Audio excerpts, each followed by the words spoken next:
সম্প্রতি কাশ্মীরের পেহেলগামে ২৬ জন ভারতীয় পর্যটক সন্ত্রাসী হামলায় নিহত হওয়ার ঘটনায় পাকিস্তানকে দায়ী করে ভারত। এই ঘটনার জের ধরে গত কয়েকদিন দুই দেশের মধ্যে উত্তেজনা বিরাজ করছিল।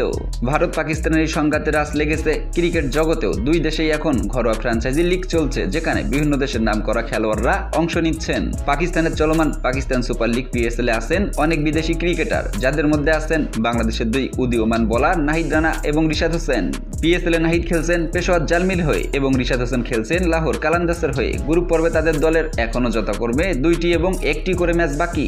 যদি তাদের দল প্লে অফে জায়গা করে নিতে পারে, তাহলে তাদের পাকিস্তান থাকার মেয়াদ আরও বেড়ে যাবে। প্লে অফ এবং ফাইনাল খেলা সাপেক্ষে তাদের পাকিস্তানে থাকতে হতে পারে মে মাসের 18 তারিখ পর্যন্ত। এমন উত্তপ্ত পরিস্থিতিতে এই দুই টাইগার ক্রিকেটারের নিরাপত্তা নিয়ে দেখা দিয়েছে চরম শঙ্কা। এই ব্যাপারে বাংলাদেশ ক্রিকেট বোর্ড BCB জানিয়েছে, তারা ইতিমধ্যে পাকিস্তান সুপার লিগ কর্তৃপক্ষের কাছে নাহিদ এবং রিশাদের সর্বোচ্চ নিরাপত্তা নিশ্চিত করার জন্য অনুরোধ জানিয়েছে। যদিও এখন পর্যন্ত ক্রিকেটারদের সঙ্গে সরাসরি যোগাযোগ করা হয়নি, তবে BCB স্পষ্ট জানিয়েছে যে যদি পরিস্থিতি আরও অবনতি হয় এবং তাদের নিরাপত্তা ঝুঁকি বাড়ে, তাহলে যে কোনো মুহূর্তে তাদের PSL অসমাপ্ত রেখেই দেশে ফিরিয়ে আনা হবে।